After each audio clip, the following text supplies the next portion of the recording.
Hello दोस्तों, कैसे हो आप सब लोग। स्वागत है आप सभी का अपने इस प्यारे से चैनल के ऊपर। तो एक नए चैप्टर की शुरुआत हम करने जा रहे हैं on day 26 of miracle series class 11th। Miracle series में हम लोग 45 डेज़ के अंदर आपकी पूरी फिजिक्स निपटाने वाले हैं। पिछले कुछ दिनों हम न्यूटन्स लॉज ऑफ मोशन के बारे में पढ़ रहे थे। आज हम पढ़ेंगे वर्क, एनर्जी एंड पावर के बारे में। It is one of the most important chapters of class 11th physics. इसलिए इम्पॉर्टेंट है क्योंकि यहाँ पर आप वर्क और एनर्जी के बारे में पढ़ोगे, पावर के बारे में पढ़ोगे, जो कि आपके थ्रू आउट फिजिक्स काम आता रहेगा, राइट। तो आज के जो हमारे टॉपिक होंगे उसमें हम सबसे पहले वर्क को समझने की कोशिश करेंगे कि as a physical quantity work का मतलब क्या होता है। उसके बाद में हम वर्क एनर्जी थ्योरम के बारे में बात करेंगे, यानी कि we will talk about energy and how work and energy are related to each other, and then we will talk about conservation of mechanical energy. तो काफ़ी इंटरेस्टिंग और काफ़ी ज़्यादा इंपॉर्टेंट क्लास है अगर आप कॉम्पिटिटिव एग्जाम के पॉइंट ऑफ व्यू से देखते हो। तो हमारी सीरीज़ का टारगेट है आपका फिजिक्स का डर दूर करना, क्योंकि एक बार डर आपका दूर हो गया तो फिर आप कोई सा भी एग्ज़ाम फोड़ सकते हो। आप बोर्ड्स का भी एग्ज़ाम फोड़ सकते हो, नीट का भी एग्ज़ाम फोड़ सकते हो, जेईई मेंस का भी एग्ज़ाम फोड़ सकते हो। सो आपको किस एग्ज़ाम के लिए इस सीरीज़ को यूज़ करना है ये आपका डिसीजन है। कंटेंट वाइज आप इसको किसी भी एग्ज़ाम के लिए यूज़ कर सकते हो, इससे बाहर कुछ नहीं आएगा। बट मेरा मकसद है आपका फिज़िक्स का डर दूर करना, आपको ये बताना कि फ़िज़िक्स आसान है। चलो शुरुआत करते हैं। तो सबसे पहला क्वेश्चन आपके दिमाग में घूम रहा होगा, व्हाट इज़ वर्क। तो फिजिक्स के अंदर work is a physical quantity. Physical quantity का मतलब it can be defined and it can be measured in a particular unit. तो इसको डिफाइन कैसे किया जाता है, बहुत सिंपल है। अगर आप work done bye a force find out करना चाहते हो, हमेशा ध्यान रखना कि जब भी वर्क डन पूछा जाए तो ये ढूंढने की कोशिश करना कि किस फोर्स के द्वारा वर्क डन पूछा जा रहा है। तो हमेशा वर्क डन, इस फ्रेज की कोई मीनिंग नहीं होती। Work done bye a force, ये कंप्लीट इन्फॉर्मेशन आपके पास में आनी चाहिए। सो जिस फोर्स के द्वारा वर्क किया जा रहा है, मतलब आप फोर्स लगा रहे हो और ऑब्जेक्ट जो है वो मूव कर रहा है, तो उस फोर्स के द्वारा ऑब्जेक्ट के ऊपर उस मोशन के दौरान कितना वर्क किया जा रहा है वो हम कैसे निकालते हैं। हम फोर्स वेक्टर का डिस्प्लेसमेंट वेक्टर के साथ में डॉट प्रोडक्ट कर देते हैं, स्केलर प्रोडक्ट कर देते हैं। स्केलर प्रोडक्ट का मतलब होता है एफ डॉट एक्स, यानी कि F multiplied by x multiplied by cos theta.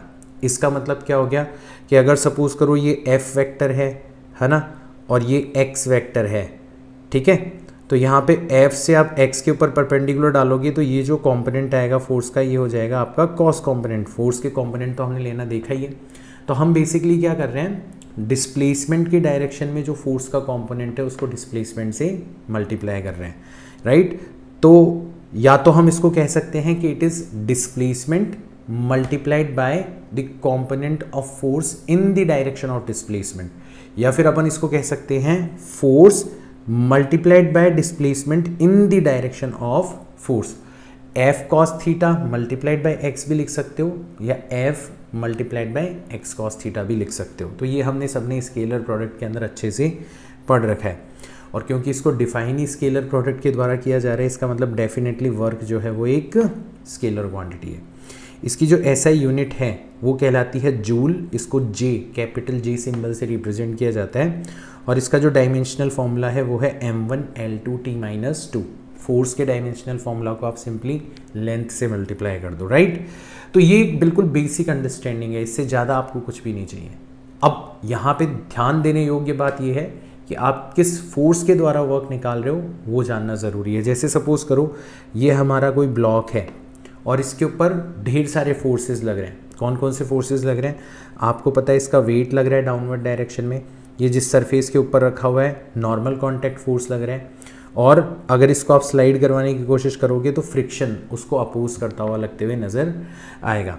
तो आप इस ब्लॉक को खिसका के कहाँ ले जाना चाहते हो, एक्स डिस्टेंस, इसका डिस्प्लेसमेंट कितना है, x distance in horizontal direction, और इसके ऊपर एक फोर्स आप भी लगा रहे हो, दैट इज एफ, किसी पर्टिकुलर डायरेक्शन के अंदर वर्टिकल से कुछ पर्टिकुलर एंगल बनाते हुए, राइट।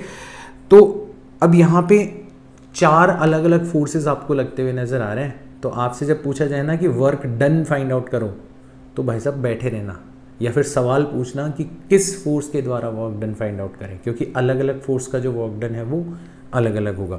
तो आपसे पूछा जा सकता है कि बताओ वर्क डन बाय mg कितना होगा, ठीक है। तो अब देखो mg फोर्स जो है वो डाउनवर्ड डायरेक्शन में है, तो फोर्स हो गया हमारा mg, डिस्प्लेसमेंट जो है वो हॉरिजॉन्टल डायरेक्शन में है, दैट इज x, और फोर्स और डिस्प्लेसमेंट के बीच का एंगल कितना है 90 डिग्री, तो ये हो जाएगा cos 90 डिग्री। cos 90 डिग्री की वैल्यू होती है 0। तो हमें यहाँ से ये दिखाई दे गया कि अगर फोर्स और डिस्प्लेसमेंट एक दूसरे के परपेंडिकुलर होते हैं तो उस फोर्स के द्वारा उस डिस्प्लेसमेंट के दौरान किया गया वर्क जो होता है वो 0 होता है, राइट। अब इसको एज ए फैक्ट आप ध्यान में रख सकते हो। जैसे आपसे पूछे कि बताओ work done by normal force कितना होगा, तो अगेन आप देख सकते हो कि आपका जो नॉर्मल फोर्स है वो डिस्प्लेसमेंट के साथ में कितना एंगल बना रहा है 90 डिग्री, तो अगेन इसका भी वर्क डन कितना हो जाएगा 0 हो जाएगा। कोई पूछे कि work done by force F जो कि आपने लगाया है वो कितना है, तो मान लो आप ये जो हॉरिजॉन्टल डायरेक्शन है इसके साथ में थीटा एंगल बना रहे हो, तो डिस्प्लेसमेंट की डायरेक्शन में जो कंपोनेंट होगा वो हो जाएगा आपका F cos थीटा। तो आप डायरेक्ट ऐसे भी लिख सकते हो फोर्स मल्टीप्लाइड बाय डिस्प्लेसमेंट, और फोर्स और डिस्प्लेसमेंट के बीच में एंगल कितना है cos थीटा, या फिर F multiplied by x cos theta लिख सकते हो, या x multiplied by f cos theta लिख सकते हो, वॉटेवर जो भी डेफिनेशन आप यूज़ करना चाहते हो। तो अगर थीटा की वैल्यू आपको गिवन होगी, f की वैल्यू आपको गिवन होगी, x की वैल्यू आपको गिवन होगी, तो आप आसानी से वैल्यू फाइंड आउट कर सकते हो। और कोई पूछे कि बताओ वर्क डन बाय फ्रिक्शन कितना होगा, तो यहाँ पे फ्रिक्शन फोर्स जो है वो डिस्प्लेसमेंट के जस्ट अपोजिट डायरेक्शन में है, यानी कि एंगल हो जाएगा 180 डिग्री, तो यहाँ पे वर्क डन जो होगा वो नेगेटिव होगा, कितना -f मल्टीप्लाइड बाय x। तो आप देख रहे हो कि हमारा वर्क डन 0 भी हो सकता है, हमारा वर्क डन पॉजिटिव भी हो सकता है, और हमारा वर्क डन जो है वो नेगेटिव भी हो सकता है। तो जब मैं कहता हूँ कि वर्क एक स्केलर क्वांटिटी है तो बहुत सारे बच्चों को गलतफहमी हो जाती है कि स्केलर क्वांटिटीज़ हमेशा पॉजिटिव होती है। नहीं, स्केलर क्वांटिटीज़ का मतलब है उनके पास में डायरेक्शन नहीं होगी, बट वो पॉजिटिव भी हो सकती है, नेगेटिव भी हो सकती है। आज यहाँ पर आप वर्क पढ़ रहे हो, कल को जब आप 12th क्लास में चले जाओगे तो वहाँ पे आप फ्लक्स के बारे में पढ़ोगे, बिल्कुल सिमिलर तरीके से उसको डिफाइन किया जाएगा यूजिंग स्केलर प्रोडक्ट। तो फ्लक्स कैन ऑल्सो भी positive as well as negative, right. तो वर्क के बारे में सब कुछ पता पड़ गया कि जब भी वर्क की बात करी जाए तो सिंपली हमें ये देखना है कि किस फोर्स के द्वारा वर्क की बात करी जा रही है, और उस फोर्स को डिस्प्लेसमेंट से मल्टीप्लाई करना है यूजिंग डॉट प्रोडक्ट। फोर्स के कंपोनेंट को जो कि डिस्प्लेसमेंट की डायरेक्शन में है उसको डिस्प्लेसमेंट से मल्टीप्लाई करना है, या फिर आप डॉट प्रोडक्ट का फॉर्मूला भी यूज़ कर सकते हो। जो फोर्स डिस्प्लेसमेंट के परपेंडिकुलर होगा उसके द्वारा वर्क हमेशा कितना हो जाएगा 0 हो जाएगा, ये भी आपको ध्यान में रखना है, ठीक है। अब मान लो हमें वर्क फाइंड आउट करने के लिए कहा जाए when force and displacement vectors are given in standard form, जो कार्टेशियन कोऑर्डिनेट फॉर्म है। बड़ा सिंपल सा है, हमें फोर्स दे रखा है 3 times i cap minus 2 times j cap plus 4 times k cap, कुछ भी दिया जा सकता है, मैंने जस्ट एक एग्जांपल ले लिया। डिस्प्लेसमेंट दे रखा है i cap plus 3 j cap minus 2 k cap metre.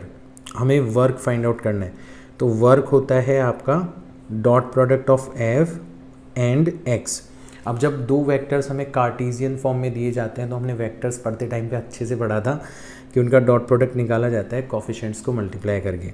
तो फोर्स का i कैप का कोफिशिएंट 3 है और डिस्प्लेसमेंट का i कैप का कोफिशिएंट 1 है, plus -2 multiplied by 3 plus 4 multiplied by -2, तो ये हो जाएगा आपका 3 -6 एंड -8, यानी कि -14 प्लस 3 यानी कि माइनस का 11 जूल। इतना वर्क आपके इस फोर्स के द्वारा इस डिस्प्लेसमेंट के दौरान किया जा रहा है, बेहद आसान है।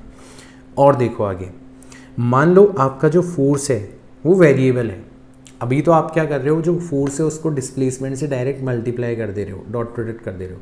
बट मान लो आपका फोर्स जो है वो हर पॉइंट के ऊपर चेंज हो रहा हो, तो फिर आप कंफ्यूज हो जाओगे यार कौन से वाले फोर्स को मल्टीप्लाई करना है। और चेंज होने का मतलब है कि उसका हो सकता है मैग्नीट्यूड हर पॉइंट के ऊपर चेंज हो रहा हो सकता है हर पॉइंट पे मैग्नीट्यूड तो सेम है बट डायरेक्शन चेंज हो रही हो, या हो सकता है दोनों ही चीज़ें चेंज हो रही हो। चेंज होना चाहिए आपका फोर्स, राइट। तो नॉर्मली हमारे सिलेबस में जो वेरिएबल फोर्स के ऊपर आपको एग्जाम्पल मिलेंगे ना, उसमें डायरेक्शन तो डिस्प्लेसमेंट की डायरेक्शन में ही होगी। हमें बस फोर्स का मैग्नीट्यूड बताया जाएगा कि किस तरीके से अलग अलग पोजीशन के ऊपर अलग अलग होगा। मतलब हमें फोर्स जो है वो as a function of position दे दिया जाएगा, राइट। सो हम वर्क फाइंड आउट करने के लिए यहाँ पे क्या यूज़ करेंगे, इंटीग्रेशन यूज़ करेंगे। When force will be given in terms of x as a function of x, तो हम सिंपली वर्क फाइंड आउट करने के लिए क्या करेंगे, इंटीग्रेशन करेंगे of force with respect to displacement from position x1 to x2। जैसे एग्जाम्पल लेते हैं, हमें फोर्स दे दिया गया है 3x² minus 2x plus 1। Clearly पता पड़ गया कि वेरिएबल फोर्स है, x की अलग अलग वैल्यूज़ के ऊपर फोर्स की वैल्यू अलग अलग होगी। अब हमें x = 0 से लेके x = 5 तक का जो डिस्प्लेसमेंट हो रहा है उसके अंदर वर्क डन फाइंड आउट करना है। तुरंत तुम्हें पता पड़ जाएगा कि वर्क डन फाइंड आउट करने के लिए हम लोग करेंगे integration from 0 to 5 of force. तो फोर्स आपको दे रखा है 3x² minus 2x plus 1 of dx, तो ये हो जाएगा आपका 3 times x³ divided by 3। I hope integration सबको करना आता होगा। Minus 2 multiplied by x² divided by 2, right, and plus x, और 0 से लेके 5 तक हमें लिमिट्स रखनी है। इधर 3 से 3 चला जाएगा, 2 से 2 चला जाएगा, पहले अपर लिमिट रखेंगे तो 5 का क्यूब हो जाएगा 125, 5 का स्क्वायर हो जाएगा 25 एंड प्लस 5, और इसमें से माइनस करना है 0 0 0, लिखने की ज़रूरत नहीं है। तो 125 में से 25 चले गए तो बचेंगे 100, और 100 + 5 करोगे तो 105 जूल। इतना वर्क आपको करना पड़ेगा ड्यूरिंग दिस डिस्प्लेसमेंट। तो आपके सामने क्लियर कट सिचुएशंस में बनाता जा रहा हूँ कि अगर ऐसा हो तो ये करना है, ऐसा हो तो ये करना है, और आपको ये हमेशा ध्यान रखना है, तभी जाके आपका काम आसान होगा। आगे चलते हैं। मान लो हमारा फोर्स जो है वो वेरिएबल है, बट अब की बार फोर्स का जो वेरिएशन है ना वो इन terms of a mathematical expression नहीं दे रखा। अब की बार हमें एक ग्राफ की फॉर्म में दे रखा है वो variation, right. Graph is nothing but another way to represent the relationship between two physical quantities. अपन ऑलरेडी डिस्कस कर चुके हैं ग्राफ के बारे में। तो आपसे पूछा जा रहा है कि find work done in displacement from x = 0 to x = 9 by force given in graph. तो क्लियरली आपका फोर्स जो है वो हर पॉइंट पर चेंज हो रहा है। यहाँ पर इतना है, यहाँ पर इतना है, यहाँ पर इतना है, फिर इस दौरान कांस्टेंट रह गया, फिर आपका फोर्स जो है वो घटने लगा। Because force is variable then we will use integration, but integration तो हम तभी यूज़ कर सकते हैं जब हमें फोर्स डिस्प्लेसमेंट के फंक्शन के फॉर्म में दिया जाए। तो इंटीग्रेशन का ग्राफ के अंदर मतलब क्या हुआ करता था, इंटीग्रेशन का ग्राफ के अंदर मतलब हुआ करता था एरिया अंडर द कर्व। बस हो गया हमारा काम आसान। तो हमें बेसिकली जो कर्व है उसका एरिया फाइंड आउट करना है। तो यहाँ पे 3 शेप बनती हुई नज़र आ रही है, फर्स्ट, सेकंड एंड थर्ड, और तीनों का एरिया हम लोग फाइंड आउट कर सकते हैं। पहली जो शेप है वो ट्रायंगल है, हाफ, बेस हो जाएगा आपका 3 और हाइट हो जाएगी आपकी 4। दूसरी रेक्टेंगल है तो लेंथ हो जाएगी 7 - 3 दैट इज़ 4, और हाइट हो जाएगी आपकी 4। एंड अगेन ट्रायंगल है तो 1/2, 9 - 7 करोगे तो 2, और हाइट हो जाएगी आपकी 4। ये 2 से 2 टाइम्स कैंसिल आउट हो जाएगा, ये 2 और ये 2 आपस में कैंसिल आउट हो जाएंगे। 3 × 2 करोगे तो 6, 4 × 4 करोगे तो 16 एंड प्लस 4, तो 6 + 4 हो जाएगा 10, एंड 10 + 16 करोगे तो ये आ जाएगा आपका 26 जूल। तो इस ग्राफ के अंदर जो हमें फोर्स का वेरिएशन दे रखा है उसके अकॉर्डिंग 0 से लेके 9 मीटर तक जो आपका वर्क डन होगा वो कितना हो जाएगा, 26 जूल आ जाएगा। ठीक है, ये भी चीज़ क्लियर हो गई। तो वर्क को लेके अब हम लोग बिल्कुल कंफर्टेबल हैं। अब हमारे सामने आती है एक और फिजिकल क्वांटिटी जिसको कहा जाता है energy. Now what is energy? Energy is the God of physics, है ना। बेसिकली हम लोग एनर्जी को ही समझने की कोशिश कर रहे हैं। What is energy, what is matter, ये अभी तक भी अनक्लियर है हमारे लिए। What is time, right. But एक सिंपल टर्म अगर लें अपन एनर्जी, एक सिंपल डेफिनेशन अगर हम लें तो it is just the ability to do work. यानी कि आप अगर किसी ऑब्जेक्ट को फोर्स लगा के मूव करना चाहते हो तो आप दम तो तभी लगा पाओगे ना जब आपने कुछ खाया हुआ हो, जब आपके पास में कुछ एनर्जी हो, जब आपके पास में कुछ क्षमता हो कि आप फोर्स लगा सको। तो फोर्स लगाए जाने की क्षमता जो है वो क्या कहलाती है, एनर्जी। आपके पास में एनर्जी होगी तो ही आप फोर्स लगा पाओगे, एंड फोर्स लगा पाओगे तो ही आप वर्क कर पाओगे। तो बेसिकली एनर्जी हो गई क्षमता, ability to do the work, right.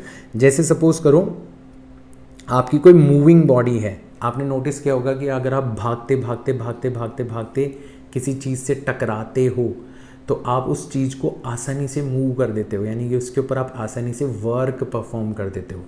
यानी कि आप अगर भाग रहे हो तो आपके अंदर क्षमता है कि आप वर्क कर सकते हो। यानी कि हर भागते हुए ऑब्जेक्ट के अंदर, हर मूविंग ऑब्जेक्ट के अंदर ये एबिलिटी पाई जाती है। It is a kind of energy that is called kinetic energy. So a moving body, ठीक है, जिसका मास आपको दे रखा है m, वेलोसिटी दे रखी है v, या मोमेंटम दे रखा है p। देखो अगर कोई बॉडी मूव कर रही है तो उसकी मोशन को कैसे रिप्रेजेंट किया जाएगा, उसका मास बता दो, उसकी वेलोसिटी बता दो, या ओवरऑल उसका मोमेंटम बता दो, यानी कि हमें पता पड़ जाएगा कि ये बॉडी मूव कर रही है। Now it has the ability to do work that comes from our direct experience. हम लोग महसूस कर सकते हैं कि हाँ यार ऐसा होता है। And this energy by virtue of motion is called kinetic energy. Like kinetic energy का फॉर्मूला क्या होगा, तो अगर आप मास और वेलोसिटी की फॉर्म में लिखोगे तो हाफ mv² होगा। अगर मोमेंटम और मास की फॉर्म में लिखोगे तो momentum square divided by twice of m होगा, और मोमेंटम और वेलोसिटी की फॉर्म में लिखोगे तो हाफ p टाइम्स v होगा। आप पूछोगे सर ये फॉर्मूला आया कहाँ से, तो हमने यहाँ पर रिवर्स इंजीनियरिंग यूज़ करी है। मान लो हमारा m मास का कोई ब्लॉक है, वो v वेलोसिटी से मूव कर रहा है। अब उसके पास में कितनी एनर्जी है ये पता लगाने के लिए हम लोग उसके ऊपर एक कांस्टेंट रिटार्डिंग फोर्स लगाएंगे और हम उसको कम्प्लीटली स्टॉप करने की कोशिश करेंगे। तो कम्प्लीटली स्टॉप होते होते आपका जो m मास का ब्लॉक है वो कुछ दूर चलेगा, और इस दौरान आप जो रिटार्डिंग फोर्स लगाए जा रहे हो उसके द्वारा कुछ वर्क किया जाएगा। तो डेफिनेटली रिटार्डिंग फोर्स के द्वारा जो आपने वर्क किया है उतने ही अमाउंट ऑफ एनर्जी आपके ऑब्जेक्ट के पास में थी, वही आपकी ऑब्जेक्ट की काइनेटिक एनर्जी थी। तो इसको यूज़ करके हमने काइनेटिक एनर्जी का फॉर्मूला निकाला है, और वो कितना आया, हाफ mv², राइट। और बहुत सारी अदर फॉर्म्स ऑफ एनर्जी भी है, जैसे पोटेंशियल एनर्जी के बारे में हम लोग पढ़ेंगे, जैसे इलेक्ट्रिकल एनर्जी के बारे में हम लोग पढ़ेंगे क्लास 12th के अंदर, जैसे हम केमिकल एनर्जी के बारे में पढ़ते हैं केमिस्ट्री के अंदर, न्यूक्लियर एनर्जी के बारे में पढ़ेंगे जब हम लोग क्लास 12th के अंदर मॉडर्न फिजिक्स के बारे में बात करेंगे। तो there are a lot of a different kind of energies, right. Simple सी चीज़ ये है कि मैकेनिक्स के अंदर जो एनर्जीज आपके यूज़ आती है वो है kinetic energy and potential energy, और दोनों का जो सम है it is called mechanical energy, ठीक है। तो फॉर्चुनेटली अभी हमें दो ही एनर्जीज के बारे में पढ़ना है, one is kinetic and the other is potential energy, right? चलो, now we talk about work energy theorem. What is work energy theorem? It is a relation between work and energy. मैंने अभी आपको बताया था कि अगर कोई m मास का ऑब्जेक्ट v वेलोसिटी से मूव कर रहा है, तो अगर आपको इसकी काइनेटिक एनर्जी को चेंज करना है, इसको स्टॉप करना है, तो आपको एक रिटार्डिंग फोर्स लगाना पड़ेगा, मतलब इसके ऊपर वर्क करना पड़ेगा। तो यानी कि समहाउ वर्क जो है वो चेंज इन काइनेटिक एनर्जी से रिलेटेड है। And when you have investigated it, you have found that Indeed the net work is equal to the net change in kinetic energy, and this particular statement is called work energy theorem. So work done by all forces, or you can say work done by the net force, right, or total work done will always be equals to change in kinetic energy. That's it. यानी कि W is equals to delta K, यानी कि W is equals to final kinetic energy minus initial kinetic energy. ठीक है, तो एक example ले लेते हैं। मान लो हमें कहा जाए एक ब्लॉक है जिसका मास कितना है 2 kilogram, it is moving with 5 metre per second, यानी कि हम इसकी इनिशियल काइनेटिक एनर्जी निकाल सकते हैं। It is brought to rest, rest पर आ गया, इसका मतलब फाइनल काइनेटिक एनर्जी भी हमें पता पड़ गई, by a force. Now how much work is done by the force on the block. अब अगर मान लो आपको वर्क एनर्जी थ्योरम नहीं पता, तो सोचो आपका रास्ता कितना लंबा होगा। पहले तो आप इक्वेशन ऑफ मोशन को यूज़ करके एक्सेलरेशन निकालोगे, मतलब जो रिटार्डिंग एक्सेलरेशन होगा सिंपली रिटार्डेशन होगा, फिर उसको मास से मल्टीप्लाई करके रिटार्डिंग फोर्स निकालोगे, फिर इक्वेशन ऑफ मोशन को यूज़ करके आप डिस्प्लेसमेंट निकालोगे, और फोर्स को डिस्प्लेसमेंट से मल्टीप्लाई करके आप वर्क निकालोगे। लंबी प्रोसेस है, लेकिन अगर आपको वर्क एनर्जी थ्योरम पता है तो आपको कुछ भी करने की ज़रूरत नहीं है। आपके पास में फाइनल काइनेटिक एनर्जी आ चुकी है, दैट इज़ 0। आपके पास में इनिशियल काइनेटिक एनर्जी आ चुकी है, दैट इज़ हाफ। मास है हमारा 2, एंड वेलोसिटी का स्क्वायर हो जाएगा 25, 2 से 2 चला गया यानी कि 25 जूल। तो आपका जो वर्क डन है वो सिंपली किसके बराबर हो जाएगा, चेंज इन काइनेटिक एनर्जी, मतलब final kinetic energy minus initial kinetic energy, मतलब -25 जूल। नेगेटिव क्यों आ रहा है वर्क, क्योंकि हम रोक रहे हैं ऑब्जेक्ट को, यानी कि हमें रिटार्डिंग फोर्स लगाना पड़ रहा है, अपोजिट डायरेक्शन में फोर्स लगाना पड़ रहा है, दैट्स वाई उसके द्वारा किया गया जो वर्क है वो हमें यहाँ पर नेगेटिव मिल रहा है, right. So this is a very very powerful theorem. मैं आपको बताता हूँ कि फिजिक्स जो 11th और 12th क्लास में आप पढ़ने वाले हो ना, शायद सबसे ज़्यादा इंपॉर्टेंट थ्योरम आप अभी पढ़ रहे हो, सबसे ज़्यादा, जिसका आप सबसे ज़्यादा यूज़ करने वाले हो जाने और अनजाने के अंदर, राइट। चलो, so this is called work energy theorem. Now मान लो हमें फोर्स जो है it is given in form of time, तो again we are talking about variable force. तो पहले तो हमने बोला था कि हमारा फोर्स जो है वो हमें पोजीशन की फॉर्म में दे रखा है कि अलग अलग अलग पोजीशन पर फोर्स की वैल्यू कितनी है। तब आप में से कोई मुझसे पूछ सकता था कि सर हो सकता है ना फोर्स का वेरिएशन टाइम की फॉर्म में भी दे दिया जाए, बल्कि ज़्यादा ऑब्वियस तो टाइम की फॉर्म में है। भाई जब हम कहते हैं कि कोई चीज़ वेरी कर रही है तो हम इन जनरल टाइम के रिस्पेक्ट में सोचते हैं, है ना। जैसे मैंने बोला कि यार मेरी जो वेल्थ है ना वो वेरी कर रही है, तो तुम नॉर्मली टाइम के रिस्पेक्ट में सोचोगे कि हाँ यार सर किसी दिन अमीर हो जा रहे हैं, किसी दिन गरीब हो जा रहे हैं, बाय द वे गरीब ही हो रहे हैं अभी तो, ठीक है। तो बेसिकली जब हम वेरिएशन के बारे में सोचते हैं ना तो नॉर्मली हमारे दिमाग में बाय डिफ़ॉल्ट ऐसा आता है कि हम टाइम के रिस्पेक्ट में बात कर रहे हैं, so it is more general. So in that case हम लोग वर्क कैसे फाइंड आउट करेंगे।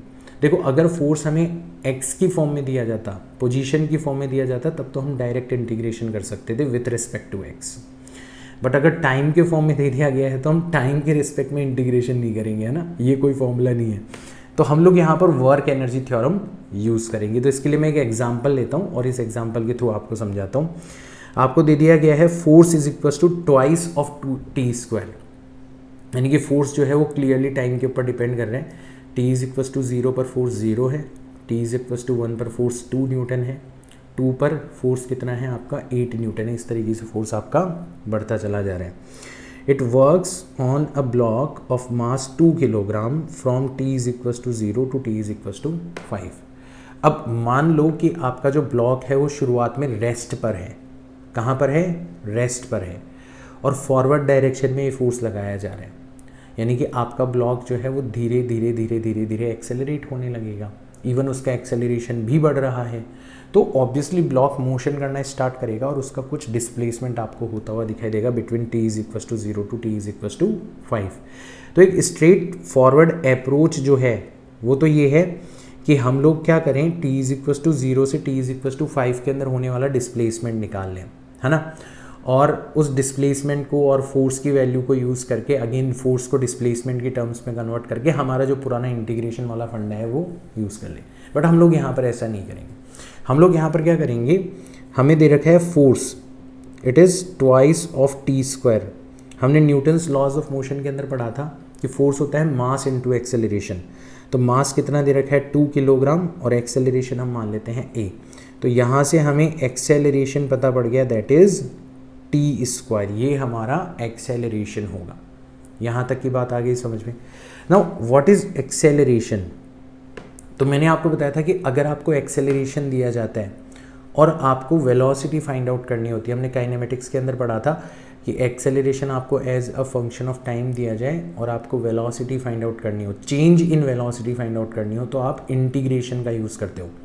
वेलोसिटी से एक्सेलरेशन तक जाने के लिए डिफरेंशिएशन का, और एक्सेलरेशन से वापस वेलोसिटी तक आने के लिए आप इंटीग्रेशन का यूज़ करते हो, राइट। तो यहाँ पे हम लोग अगर चेंज इन वेलोसिटी मतलब final velocity minus initial velocity, अब इनिशियली हमने रेस्ट पर माना है, क्वेश्चन में भी स्पेसिफाई कर दिया जाएगा, नहीं किया तो मैंने आपको बता दिया ना, एंड बाय डिफ़ॉल्ट भी आपको रेस्ट पर ही मानना है अगर स्पेसिफाई ना किया जाए। तो ये हो जाएगा आपका integration of acceleration. Now what is acceleration, it is T square of dt, है ना। अभी हम इनडेफिनिट इंटीग्रल कर रहे हैं, तो बेसिकली जैसे यहाँ पे t इज इक्वल टू 0 से लेके t इज इक्वल टू 5 तक हम लोग लिमिट रख सकते हैं, ठीक है। तो 0 पे तो हमें पता है वेलोसिटी 0 थी, और 5 सेकंड्स पर हमारी वेलोसिटी कितनी होगी वो हमें पता पड़ जाएगा। तो हमारी 5 सेकंड पर जो वेलोसिटी हो जाएगी वो हो जाएगी टी स्क्वायर, इसका इंटीग्रेशन करेंगे तो t क्यूब डिवाइडेड बाय 3, और जब अपन लिमिट रखेंगे फ्रॉम 0 to 5 तो ये आ जाएगा आपका 125 divided by 3।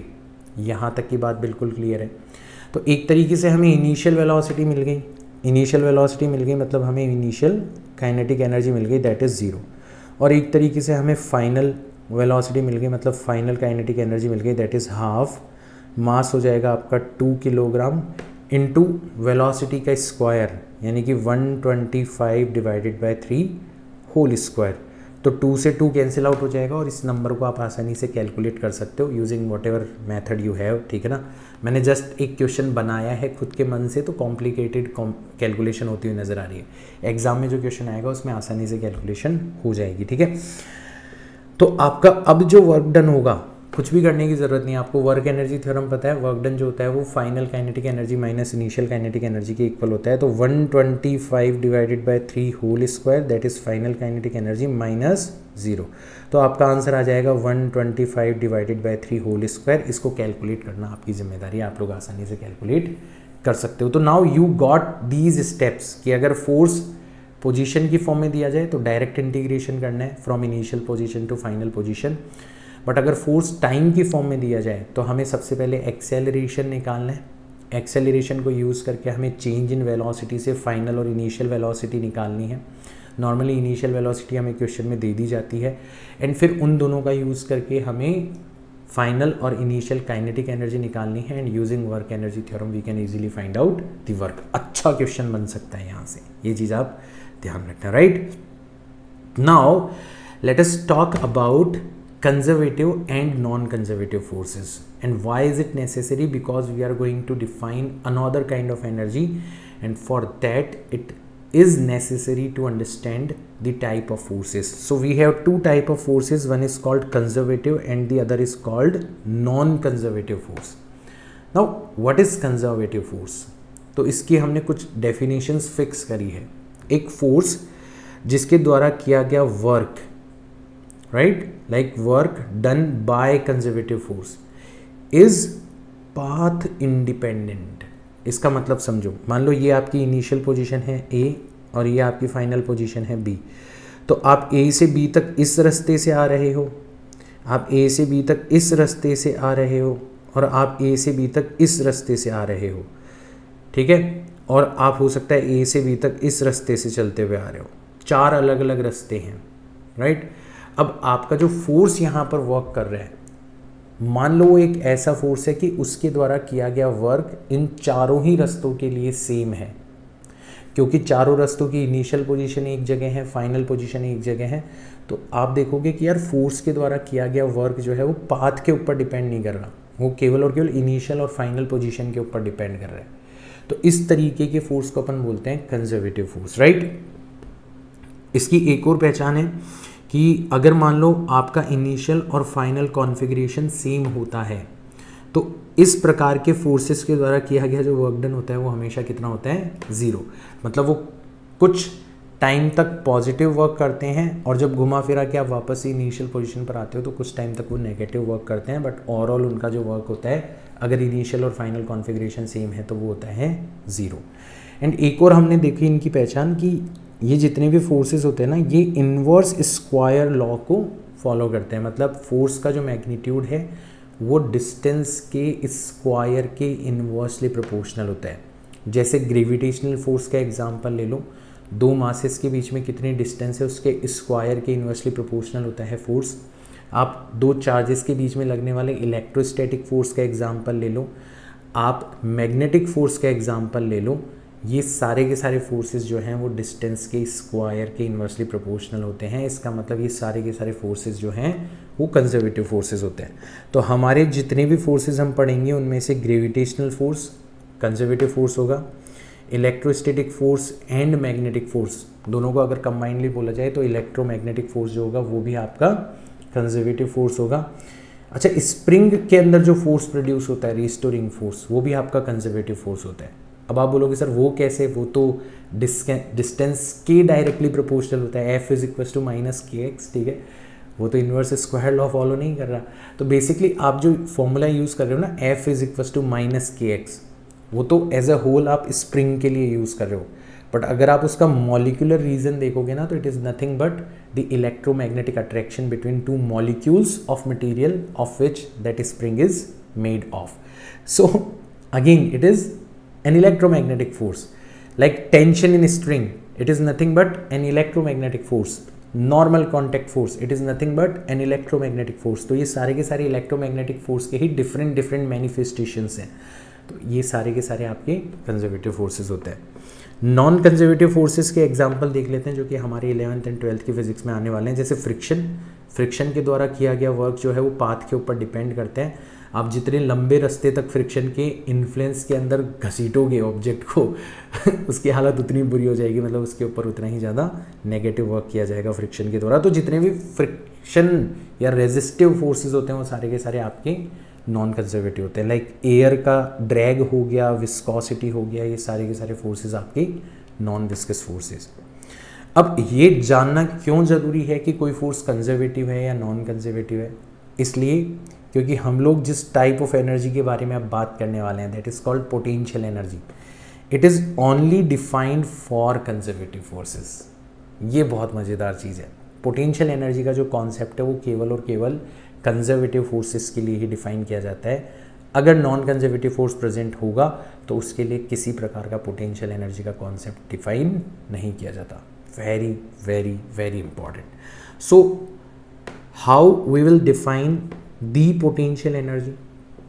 So again, because potential energy is dependent on the initial and final configuration.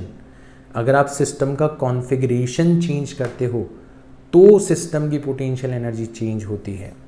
Like आप frame of reference zero potential energy किस कॉन्फ़िगरेशन की लोगे ये टोटली आपके ऊपर डिपेंड करता है. भाई आपकी नज़रों में तो सारे के सारे कॉन्फ़िगरेशन इक्वली प्रोबेबल है, तो उनमें से किसी एक कॉन्फ़िगरेशन की पोटेंशियल एनर्जी आप ज़ीरो मान लोगे और बाकी जितने भी कॉन्फ़िगरेशंस हैं उनके लिए आप पोटेंशियल एनर्जी उसके रिस्पेक्ट में निकाल लोगे. जैसे मान लो दो चार्जेस की बात करें तो जब दो चार्जेस एक दूसरे से इनफाइनाइट डिस्टेंस पर होते हैं उनके बीच में लगने वाला फोर्स ज़ीरो हो जाता है. तो उस कॉन्फ़िगरेशन को अपन मानते हैं ज़ीरो कॉन्फ़िगरेशन. मतलब उस अवस्था में दोनों चार्जेस की पोटेंशियल एनर्जी हम लोग लेते हैं ज़ीरो. फिर जैसे जैसे आप दोनों चार्जेस को पास लाते चले जाते हो तो पोटेंशियल एनर्जी आती चली जाती है. अगर दोनों चार्जेस पॉजिटिव है तो पॉजिटिव पोटेंशियल एनर्जी आएगी और अगर एक पॉजिटिव एक नेगेटिव है तो नेगेटिव पोटेंशियल एनर्जी आएगी. Same thing goes for masses, है ना. दो मासेस एक दूसरे से इनफाइनाइट डिस्टेंस पर है, हम उस कॉन्फ़िगरेशन की पोटेंशियल एनर्जी ज़ीरो ले सकते हैं एंड उसके रेस्पेक्ट में जैसे जैसे आप मासेस को पास लेते आओगे तो आपकी पोटेंशियल एनर्जी इंक्रीज़ या डिक्रीज़ होती चली जाएगी, राइट. तो क्योंकि हम लोग इनिशियल रेफरेंस किसी को भी ले सकते हैं तो एब्सोल्यूट पोटेंशियल एनर्जी डिफाइन करने की कोई ज़रूरत नहीं है. हम ऑब्वियसली क्या डिफाइन करेंगे? Change in potential energy define करेंगे, क्योंकि पोटेंशियल एनर्जी के अंदर होने वाला चेंज जो है वो हमेशा सेम रहेगा. आप एब्सोल्यूट पोटेंशियल एनर्जी किसी पॉइंट की निकाल रहे हो, किसी कॉन्फ़िगरेशन की निकाल रहे हो, ये तो इस बात के ऊपर डिपेंड करेगा कि आपने ज़ीरो पोटेंशियल एनर्जी किस कॉन्फ़िगरेशन की मानी है. बट अगर आप चेंज इन पोटेंशियल एनर्जी की बात कर रहे हो तो it is free of frame of reference. इसके ऊपर किसी भी प्रकार के लिए आपका रेफरेंस जो है उसका फैक्टर वर्क नहीं करेगा. तो नॉर्मली हम लोग पोटेंशियल एनर्जी को डिफाइन नहीं करते, हम लोग किसको डिफाइन करते हैं? चेंज इन पोटेंशियल एनर्जी को डिफाइन करते हैं, क्योंकि भरोसेमंद वही है, राइट. और कैसे डिफाइन किया जाता है? It is defined as either negative of work done by conservative force. जो भी कंजर्वेटिव फोर्स लग रहा है उसके द्वारा वर्क डन फाइंड आउट कर लो और जो भी वर्क डन आपको मिलेगा उसके ऊपर नेगेटिव साइन चिपका दो, आपका काम हो जाएगा. या फिर कंजर्वेटिव फोर्स के अगेंस्ट आप कॉन्फ़िगरेशन को चेंज करवा रहे हो तो आप positive amount of work done by external force भी ले सकते हो.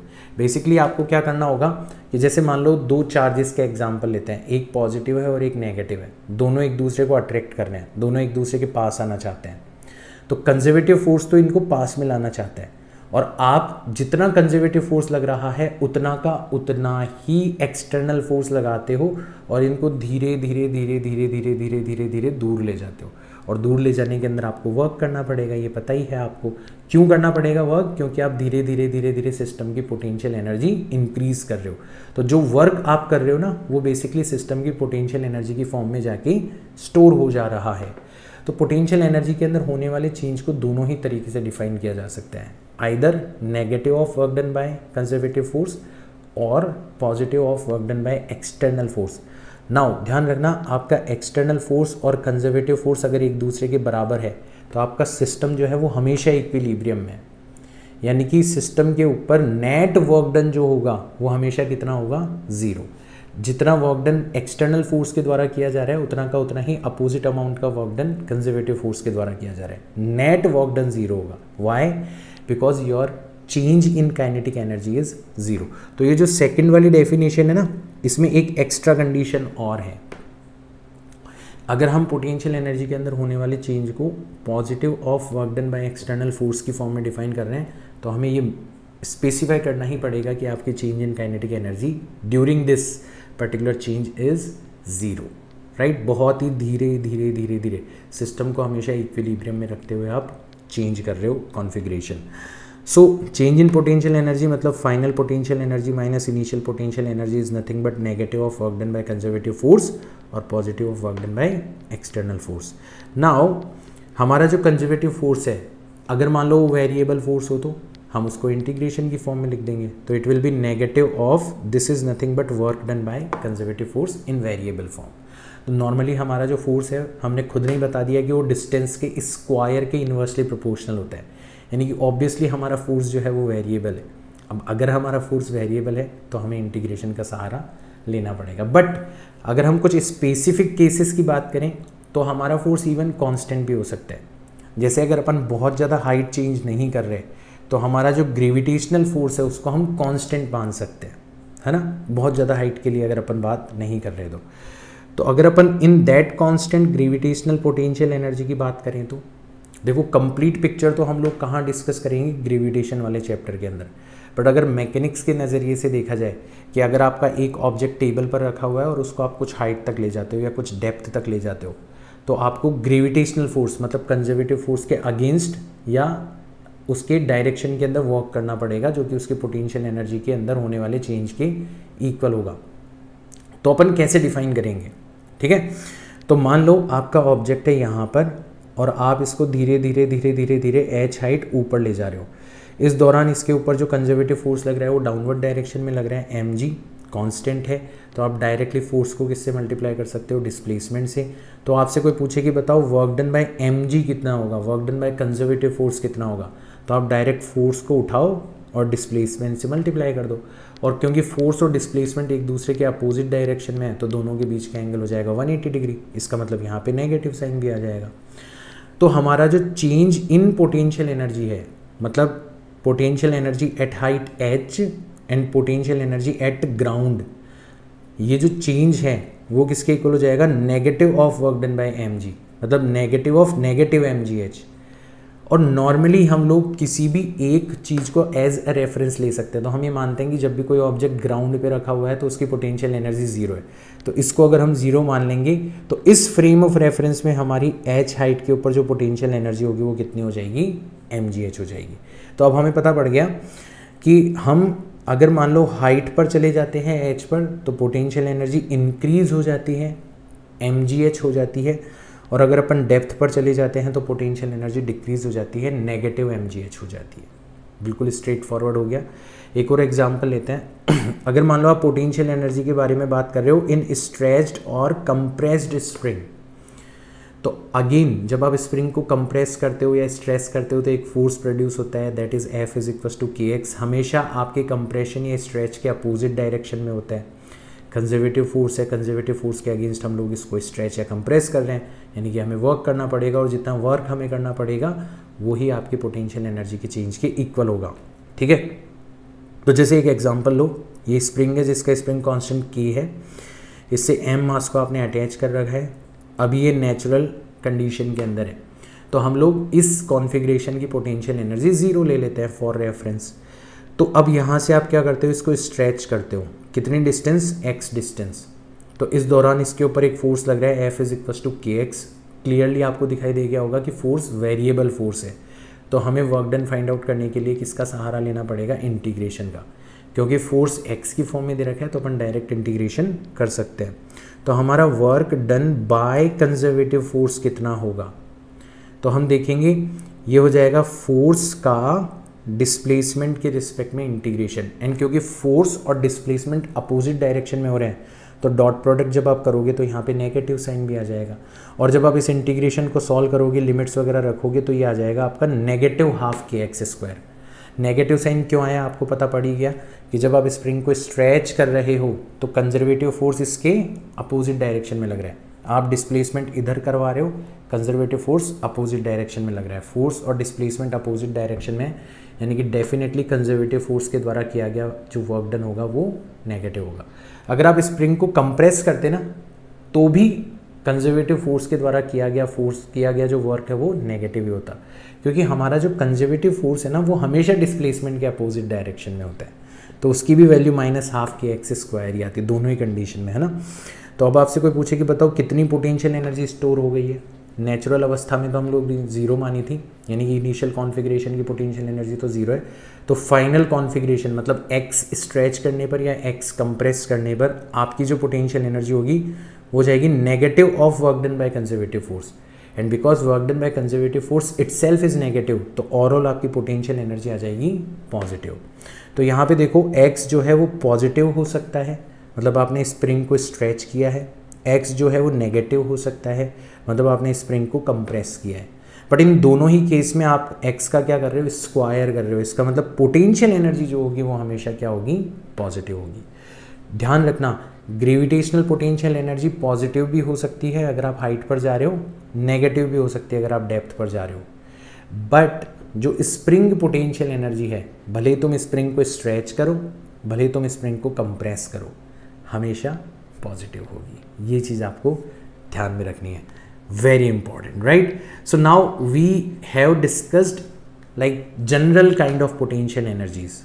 So we have kinetic energy, we have a fair idea of potential energy, and now we will talk about mechanical energy and work energy theorem again in the context of or greater understanding. Now we know about potential energy, kinetic energy and mechanical energy. तब work energy theorem क्या होगा।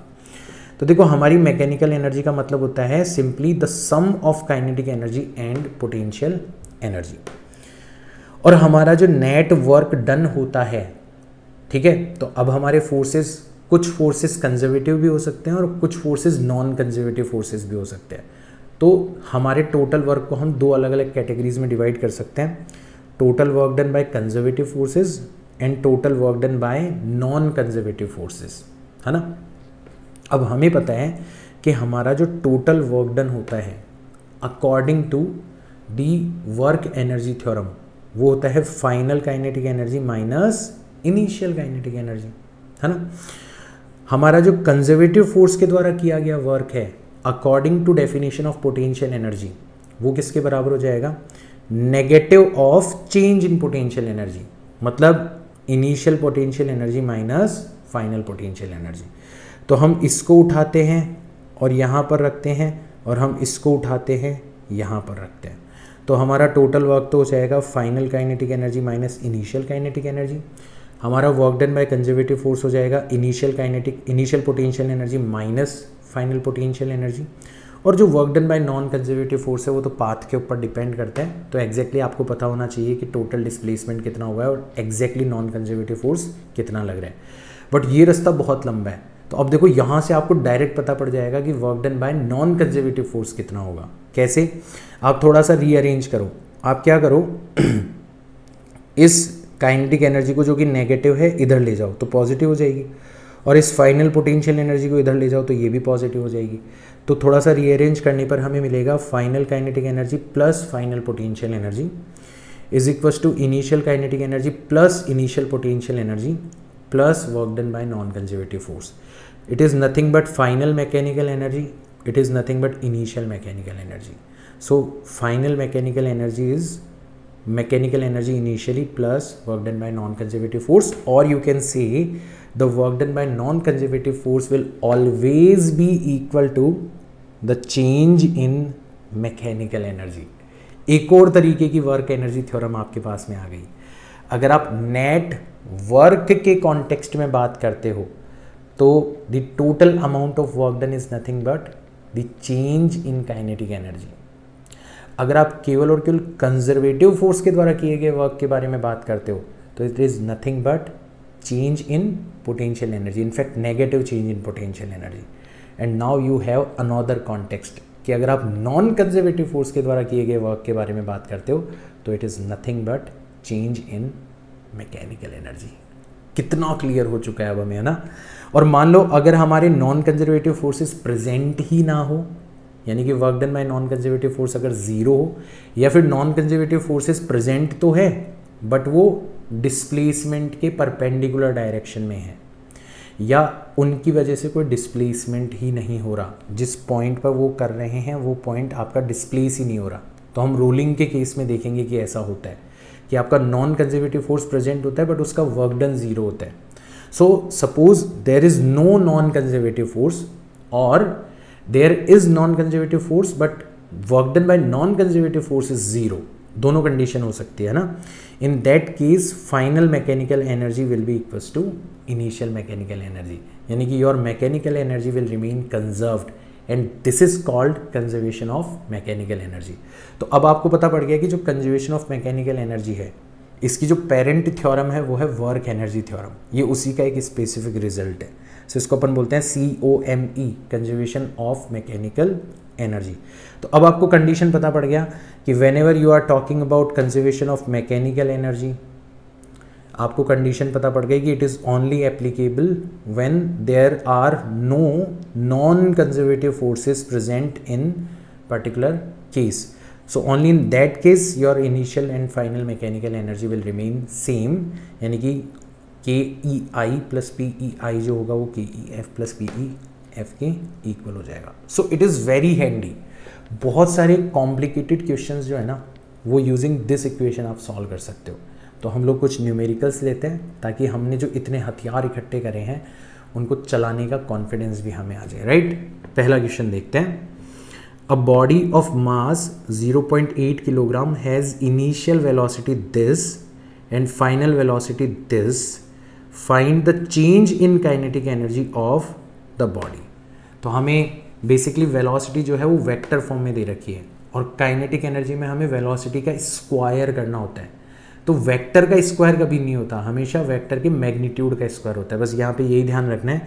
तो आपकी जो initial velocity का magnitude है वो तो हो जाएगा रूट ऑफ 6 का स्क्वायर दैट इज़ 36, 2 का square that is 4 that is root of 40, और सॉरी ये तो फाइनल हो गई। और इनिशियल वेलोसिटी जो हो जाएगी वो हो जाएगी रूट ऑफ 3 का स्क्वायर 9, 4 का स्क्वायर 16 दैट इज़ 5। 25 का रूट कितना हो जाएगा?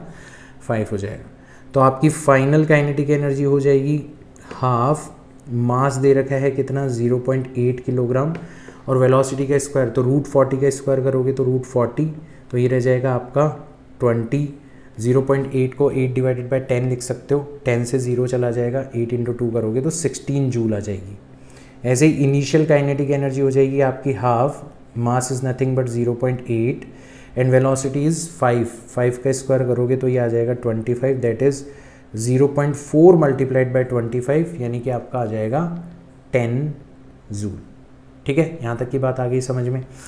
और आपसे पूछा गया है चेंज इन काइनेटिक एनर्जी, मतलब final kinetic energy that is 16 joule minus initial kinetic energy that is 10 joule. तो आपका फाइनल आंसर आ जाना चाहिए 6 जूल। ऑप्शन नंबर ए आपका क्या हो जाएगा यहाँ पर? करेक्ट हो जाएगा। इस तरीके से हम लोग इस क्वेश्चन को सॉल्व कर सकते हैं। और आगे चलते हैं। देखो, a 5 kilogram ball when falls through a height of 20 meter acquires a speed of 10 meter per second. Find the work done by air resistance. तो आपको बता दिया गया है कि एयर रेजिस्टेंस प्रेजेंट है, तो दो फोर्सेस लग रहे हैं यहाँ पर, एक तो कंजर्वेटिव है और एक नॉन कंजर्वेटिव है। ठीक है, तो हमने अभी अभी देखा था कि आपका जो work done by non conservative force होता है वो किसके इक्वल होता है? वो होता है चेंज इन मैकेनिकल एनर्जी, मतलब final mechanical energy minus initial mechanical energy के बराबर होता है। अभी अभी हमने पढ़ा था यहाँ पर, ठीक है। अब देखो हम डायरेक्ट यहाँ पर ये यूज़ करेंगे। हम सबसे पहले initial mechanical energy find out करते हैं। कितनी होगी? 5 kilogram ball when falls through a height of 20 metre, ठीक है। तो अपन ग्राउंड पर पोटेंशियल एनर्जी 0 ले लेते हैं, तो 20 मीटर पर पोटेंशियल एनर्जी हो जाएगी mgh, ठीक है। तो इनिशियल मैकेनिकल एनर्जी हो जाएगी, इनिशियली रेस्ट पर है आपकी बॉल, तो इनिशियल काइनेटिक एनर्जी तो है 0, बट इनिशियल पोटेंशियल एनर्जी है मास दैट इज़ 5, g अपन ले लेते हैं 10, और हाइट हमें दे रखी है 20 मीटर। तो ये हो जाएगा 20 into 5 that is 100, and 100 into 10 करेंगे तो 1000 जूल हो जाएगा, ठीक है। 1000 जूल आ गई।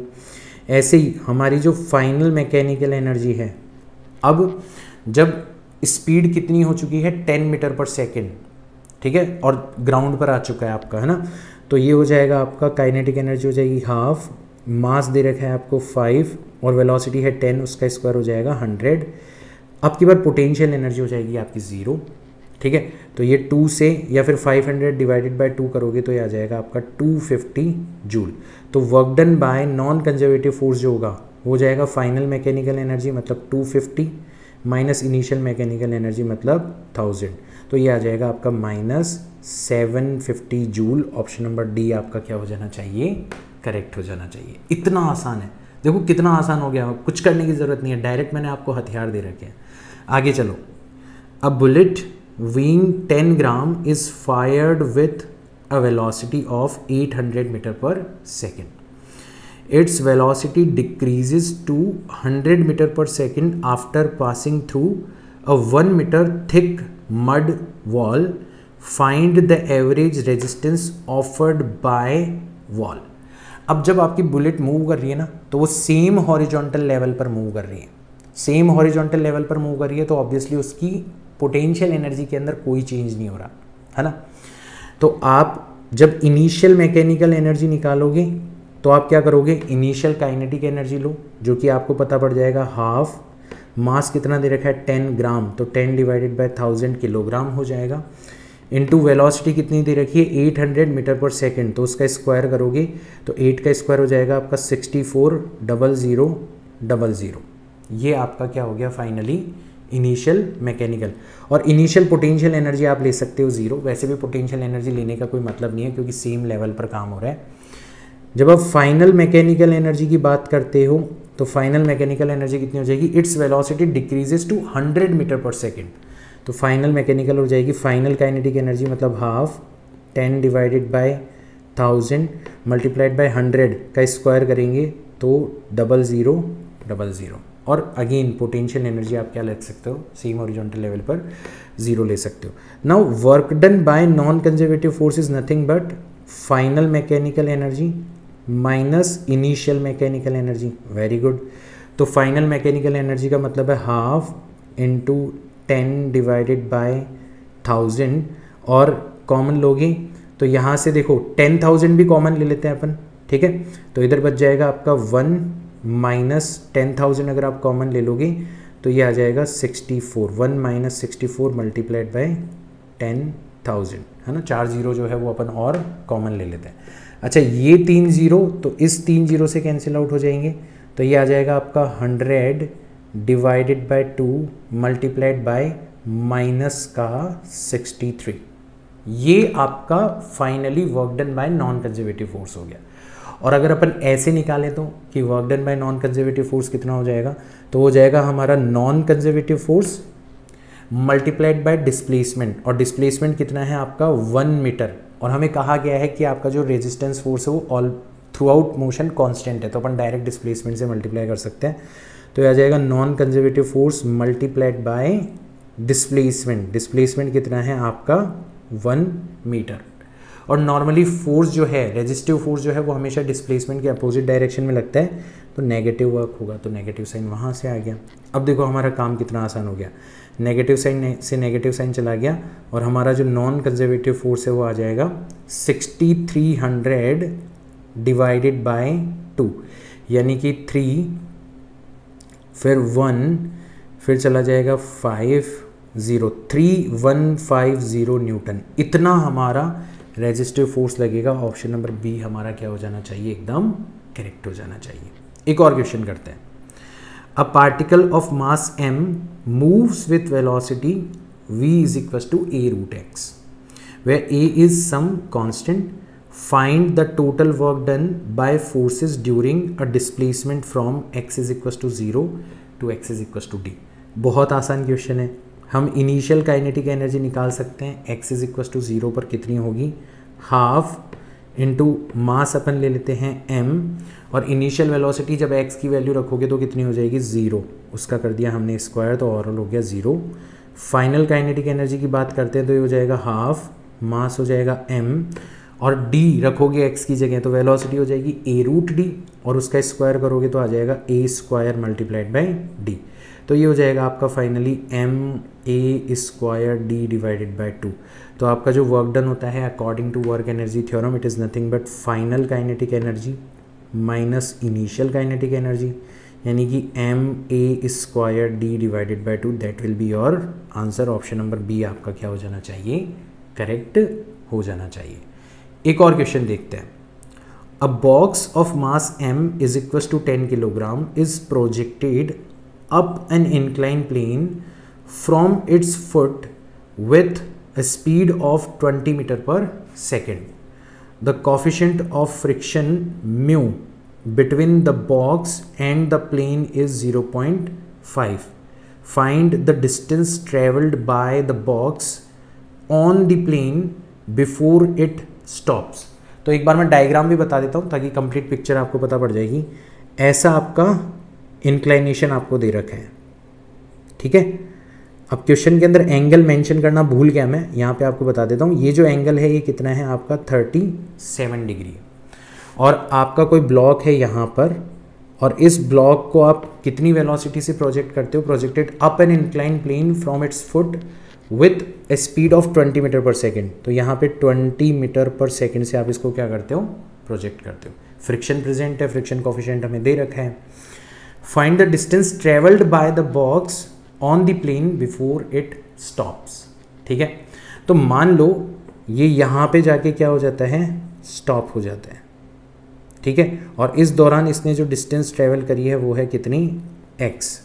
तो इस दौरान जो इसकी हाइट होगी वो कितनी हो जाएगी, x multiplied by sine 37 degree हो जाएगी. ये बहुत इंपॉर्टेंट है. साइन 37 की वैल्यू होती है 3 डिवाइडेड बाई 5, मतलब 3x डिवाइडेड बाई 5 हो जाएगी.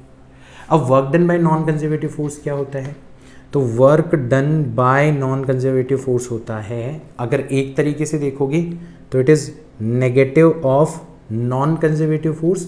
और यहाँ पे नॉन कंजर्वेटिव फोर्स कौन सा प्रेजेंट है, फ्रिक्शन. और फ्रिक्शन हम कैसे निकालेंगे, देखो इसके ऊपर mg फोर्स लग रहा है डाउनवर्ड डायरेक्शन में, उसके दो कंपोनेंट होंगे. इधर तो हो जाएगा mg cos 37, ये सब कुछ अपन न्यूटन्स लॉज ऑफ मोशन के अंदर कर चुके हैं, और इधर हो जाएगा आपका mg sin 37. तो mg cos 37 तो नॉर्मल फोर्स से बैलेंस हो जाएगा, तो फ्रिक्शन भी आपका इसी डायरेक्शन के अंदर होगा. तो फ्रिक्शन आपका होता है म्यू इंटू एन. अब n किसके बराबर हो जाएगा, n आपका हो जाएगा mg cos 37 के बराबर हो जाएगा.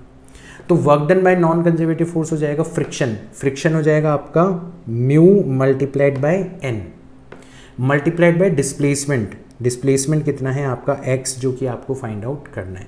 एक तो तरीका ये है work done by non conservative force निकालने का, और एक तरीका क्या है, फाइनल मैकेनिकल एनर्जी में से इनिशियल मैकेनिकल एनर्जी को माइनस कर दो.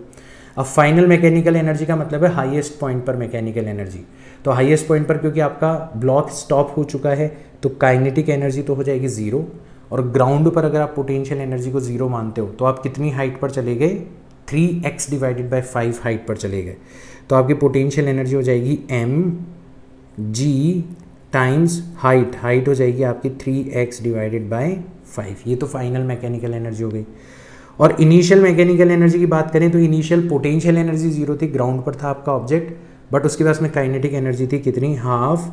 मास हो गया उसका m इंटू वी स्क्वायर. तो वेलोसिटी कितनी थी 20 का स्क्वायर करेंगे तो कितना आ जाएगा, 400 आ जाएगा. थोड़ा सा रीअरेंज करते हैं तो म्यू की वैल्यू रखी जाएगी, कितनी आ जाएगी म्यू की वैल्यू, नेगेटिव. म्यू कितना दे रखा है तुम्हें, 0.5 दे रखा है. एन कितना है, mg cos 37, m into g into cos 37 is nothing but 4 divided by 5 is equals to multiplied by x, है ना, म्यू रख दिया, एन रख दिया, एक्स रख दिया, इज इक्वल्स टू ये हो जाएगा आपका 3mgx divided by 5 minus 200 times m। अब देखो m से m कैंसिल आउट हो गया, मतलब जो भी हम कर रहे हैं वो मास के ऊपर डिपेंड कर ही नहीं रहा, सबसे अच्छी बात, ठीक है। हमें तो x की वैल्यू फाइंड आउट करनी है ना। तो अब x की वैल्यू हम लोग कैसे फाइंड आउट करेंगे, तो x की टर्म्स को अपन इकट्ठा कर लेते हैं। तो देखो यहाँ पे 0.5 है, g की जगह अपन रखते हैं 10, तो ये हो जाएगा negative 0.5 multiplied by 10 multiplied by 4/5 times x, और इसको भी अपन उठा के इधर ले आते हैं, तो ये हो जाएगा negative 3 multiplied by 10 multiplied by x divided by 5 is equals to minus का 200। अब इसको सॉल्व करना है हमें, तो देखो 0.5 हटाएगा तो 10 लगेगा, 10 से 10 चला जाएगा, 5 से 5 चला जाएगा, तो बचेगा आपका माइनस का 4x। यहाँ तक की बात क्लियर है, माइनस का 4x बचा। इधर 5 से 2 टाइम्स चला गया तो बचेगा माइनस का 6x।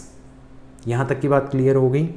और ओवरऑल ये किसके बराबर बच रहा है, माइनस 200 के बराबर बच रहा है, मतलब minus 10x is equals to 200 negative का, तो x की वैल्यू आ जाएगी आपकी 200 divided by 10 that is 20 metre. ये आपका फाइनल आंसर होना चाहिए, ऑप्शन नंबर सी आपका क्या हो जाएगा, करेक्ट हो जाएगा। तो क्वेश्चन दिखने में बहुत ही ज़्यादा कॉम्प्लिकेटेड लग सकता है आपको, बट अगर आपको न्यूटन्स लॉज ऑफ मोशन अच्छे से आते हैं, अगर आपको वर्क एनर्जी थ्योरम और खासकर जो डायरेक्ट हथियार मैंने आपको दिए हैं वो अच्छे से आते हैं, तो आपको इनफैक्ट ऐसे क्वेश्चन करने में मज़ा आएगा। स्टेप बाय स्टेप आपको पता है कि क्या क्या करना है। क्लू पकड़ो, हमें डिस्प्लेसमेंट पूछा गया है, नॉन कंजर्वेटिव फोर्सेस प्रेजेंट है, तो हिंट तुम्हें मिल जाना चाहिए कि हम कौन सा वाला फॉर्मूला लगाएंगे, work done by non conservative forces final mechanical energy minus initial mechanical energy. अब फाइनल और इनिशियल मैकेनिकल एनर्जी निकालने के लिए हमें फाइनल और इनिशियल काइनेटिक एनर्जी और फाइनल और इनिशियल पोटेंशियल एनर्जी पता लग जानी चाहिए। तो पोटेंशियल एनर्जी को ढूंढने की कोशिश करो, उसके लिए तुम्हें हाइट की ज़रूरत पड़ेगी। और work done by non conservative force अगर आप नॉर्मल वर्क की डेफिनेशन से निकालना चाहते हो तो आपको फ्रिक्शन फोर्स की ज़रूरत पड़ेगी, यानी कि आपको न्यूटन्स लॉज ऑफ मोशन यहाँ पर अप्लाई करना पड़ेगा, नॉर्मल फोर्स निकालना पड़ेगा, फिर म्यू इनटू एन आपको फ्रिक्शन लेना पड़ेगा। तो ऐसे छोटे छोटे छोटे छोटे स्टेप्स मिला के ये क्वेश्चन सॉल्व होगा। और नॉर्मली ऐसे क्वेश्चन बच्चों को बहुत ही ज़्यादा कॉम्प्लिकेटेड लगते हैं, मुझे नहीं समझ में आता क्यों कॉम्प्लिकेटेड लगते हैं, नहीं लगने चाहिए, बट ठीक है, अभी तक आपको हो सकता है कॉम्प्लिकेटेड लगते हो, बट इस वीडियो को देखने के बाद में आपको कॉन्फिडेंस आ गया होगा कि यार चलो एक बार करके देखते हैं, अब थोड़ा समझ में आया है, एक बार अब करके देखते हैं, क्वेश्चंस को देखें कितने ज़्यादा कॉम्प्लिकेटेड है। So this is it for today's class. I hope you enjoyed today's class, मज़ा आया होगा आज की क्लास में आपको। हमने ट्राई करा है कि जो भी कुछ हमने सीखा उसको क्वेश्चंस के थ्रू अप्लाई करके भी आपको बताया जाए, आपका कॉन्फिडेंस इंक्रीज़ किया जाए। बट स्टिल आप जितने ज़्यादा क्वेश्चंस प्रैक्टिस करोगे, इन हथियारों को जितने ज़्यादा क्वेश्चंस के अंदर अप्लाई करोगे, उतना ज़्यादा आपका कॉन्फिडेंस बढ़ेगा। So now you are free to do questions, जहाँ से भी आपको वर्क एनर्जी थ्योरम के, कंजर्वेशन ऑफ मैकेनिकल एनर्जी के, वर्क के ऊपर बेस्ड क्वेश्चंस मिले उनको सॉल्व करना स्टार्ट कर दो, दोस्तों को चैलेंज दे दो। That's how you will learn. मैं मिलता हूँ आपसे नेक्स्ट क्लास के अंदर, तब तक के लिए बाय।